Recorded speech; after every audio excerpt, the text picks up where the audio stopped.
Hello guys, I am Jeremy and this is my vlog.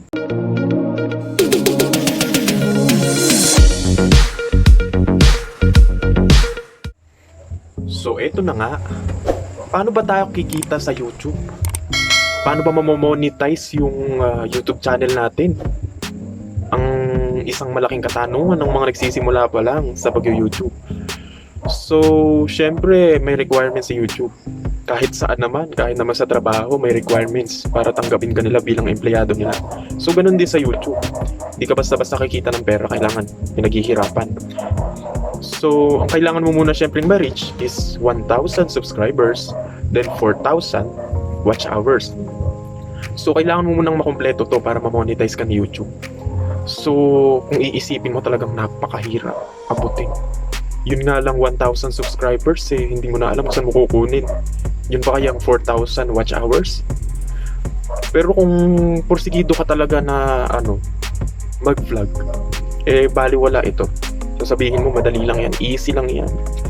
Then lalo na kung masipag ka mag-upload ng mga videos, tas talented ka pa, then magaling ka kumanta, magaling ka sumayaw, upload lang ng upload. Mag-upload ka pa ng mga tutorials, mga very informative videos, nakahakot ng maraming views or subscribers at hindi mo namamalayan nag-i-email na pala sa'yo si YouTube na pwede ka nang mag-apply sa kanila.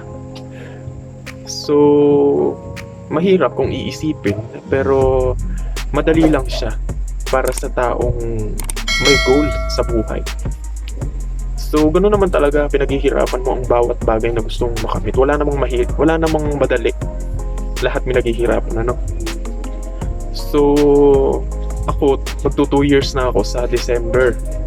Then, ngayon, na-reach ko na yung goal ko na makakuha ng 1K subscribers at saka 4,000 watch hours. Salamat. Thank God. So, yun, may goal kasi ko upload ng videos, magtiyaga lang, magsipag. Kasi may goal ka So, ngayon nga, mamamonetize na ako at ituturo ko sa inyo step by step kung paano ba ginawa ko. At paano ako nag-apply sa YouTube. At saka kung ano ka naman kung na-reach mo na yung requirements ni YouTube, mag-i-email naman sila sa'yo na pwede ka nang mag-apply or pwede mo ring i-update yung YouTube channel mo sa pamamagitan na ng YouTube Studio sa Monetization section. Then doon mo makikita kung ilan na ba yung na-reach mong subscribers, ilan na yung na-reach mong watch time hours. So, mag-green siya, may green check pagka na-reach mo na yung goal mo na yun. So, tiwala lang sa sarili mo. Then, upload talaga ng videos. Yun ang number 1 na kailangan mong gawin. Huwag kang tatama rin. Siyempre, yung pag-YouTube, porkit nagbibideo ka lang, para na sa mga taong tamad. Para rin to sa mga masisipag, hindi lang para sa mga tamad. So, hindi naman porkit gumawa ka ng channel, nag-upload ka ng isang videos, gusto mo agad 1K subscribers. Siyempre hindi. Kailangan dito ng sipag at saka tiyaga. Iwala rin. Yun lang. So, ito lang nga. Tuturo ko sa inyo step by step. So, ito na nga. Siyempre, una ang gagawin natin is punta tayo sa YouTube Studios. So, YouTube Studio. Dito ko na lang ginawa kasi hindi ko makita sa hindi ko alam kung paano mag-screen record sa laptop. Nahihirapan ako. So, ayan. Hintayin lang natin din. Ayan. New achievements. 5,000 hours of watch time. So, punta tayo sa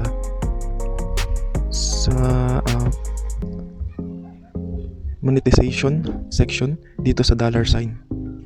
Yan, so ayan, makikita naman natin na may green check na siya. So ibig sabihin na kumpleto mo na yung requirements ni YouTube para makapag-apply ka sa kanila. At mag-aano ka naman nila, i-update ka nila, magme-message sa inyo or mag-i-email sa inyo sa YouTube kung required ka na ba na mag-apply sa kanila din. So eto nga, ayan, click natin yung apply now. Para bang ang sarap sa eyes titigan na na-achieve mo na yung goal mo. So, more subscribers to come, tsaka more views to come. So, click natin yung apply now. Then ayun, makikita natin yung step 3.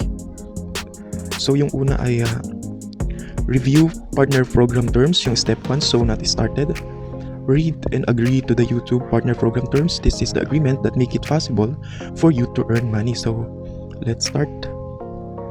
Yun. So kailangan nating magbasa-basa. Matuto tayong bumasa. Ayan. The terms below include how you will make money, how you will be paid, and how your content can impact payment. So ayan, basa-basa rin. Monetization revenues, payment account requirement, payment term limitation and taxes. So yung termination, governing law, miscellaneous. So hindi lang sa school may miscellaneous, pati dito sa YouTube. So click nyo lang, i-check nyo lang yung I accept the YouTube partner program terms, and then yung email updates, announcement, and personalized tips to help grow my channel. So accept terms, then click natin. Yan, then loading or processing na siya. So hintay-hintay lang, huwag magmadali. So ayan na, done na siya. You're on your way to becoming a YouTube partner. You have accepted the YouTube partner program terms. So done na siya. So dito na tayo sa step 2. So sign up for Google AdSense. Create a new AdSense account or connect an existing one to your channel. You need an AdSense account to monetize and get paid. So let's start. Dito na tayo magsa-sign up sa Google AdSense. So you will be redirected to AdSense to complete this step. So do you have an existing AdSense account? So select tayo. So bago pa lang tayo, so wala tayong existing account. So no, I don't have existing account. Click natin. Ano ba ito? So click natin, then on the next screen, choose the Google account you want to create an AdSense account with. You will be redirected to AdSense to create the new account. Once you are done, you will be redirected back to YouTube. So let's continue. So ayan, syempre gagamitin natin is yung ginagamit nating email or your active email. So yan, loading na siya. So yan. So your website, get more out of AdSense. Yes, send me customized help and performance suggestions. So click natin yung yes. Kailangan natin ng mga customized help tsaka performance suggestion ni AdSense. So select tayo ng country. So we are here in Philippines. Then click natin Philippines. Yun. Then please review and accept our terms and conditions. So ayan, mga online sa tuntunin ng serbisyo ng Google AdSense. So ayan, mababasa naman natin. Tagalog naman siya, madaling maintindihan. So ito yung mga gabay at patakaran sa AdSense. So number 1 ay malugod na pagdating sa AdSense. Number 2, access sa mga serbisyo, mga account ng AdSense. So basa-basa lang ang paggamit ng aming mga serbisyo, mga pagbabago sa aming mga serbisyo, mga pagbabago sa mga tungtunin ng AdSense. Pang-5 is bayad. Then basa-basa lang. Yan, so sa pang-6 is pagwawakas, suspension at karapatan sa karagdagang bayad. So ayan, mga buwis, so hindi mawawala yan sa ating gobyerno. Pang-8 is pagsusuri, intellectual na pag-aari, mga tampok na brand. So pagka-pribado. So yan, basahin nyo lang yan. So babasahin ko to later para naman aware ako sa patakaran at programa ng AdSense o ng YouTube Partnership Program. So ayan, basahin nyo lang yan, then check nyo yan yung yes, I have read and accept the agreement. So check, then create account. So ayan na nga. So hintay-hintay lang. Then customer information, ano po yun? Customer information, account type, syempre individual. Then name and address, kailangan natin maglagay ng address. Ano ba to? Address 1, address line 1. So ilagay natin yung kasalukuyan nating address is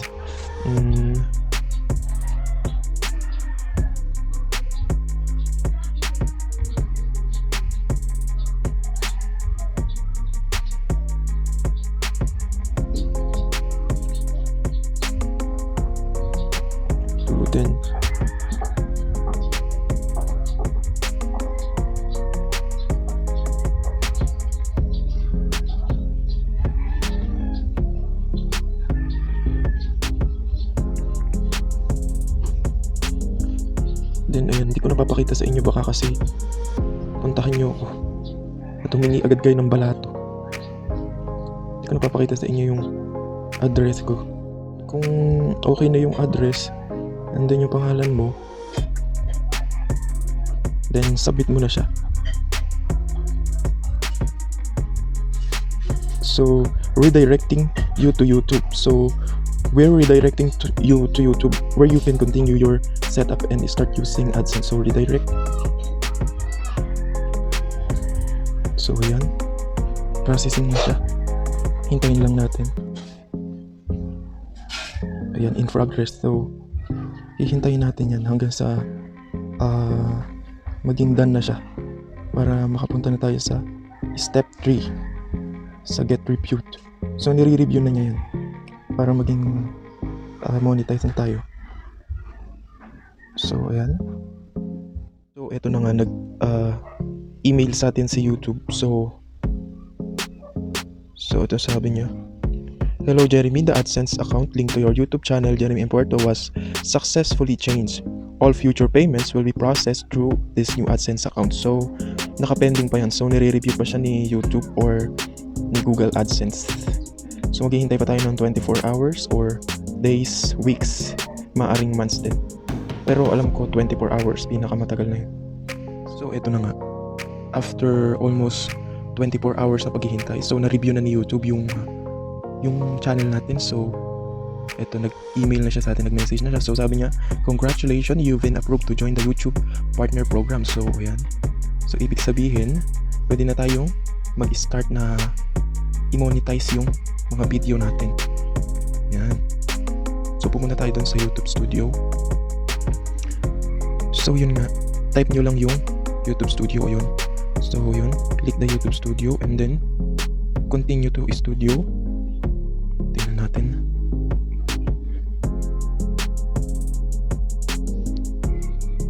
Yan. Congratulations. So, congratulate tayo ni YouTube. You are now a YouTube partner. So, ang gagawin natin is get started. Click natin yung get started. So, ayan. Marami pa tayong gagawin dito. So, ganun lang naman. Napakasimple lang ng gagawin nyo. Then, apply lang. Then, alam nyo naman na siguro i-turn on yung on ng monetization sa YouTube. So, ayan. So, monetize your videos. Congratulations, your channel is now in the YouTube Partner Program. So, tapos na yung 3 steps na yun na ginawa natin. So, tingnan nyo natin yung video natin kung pwede na siyang i-monetize yan.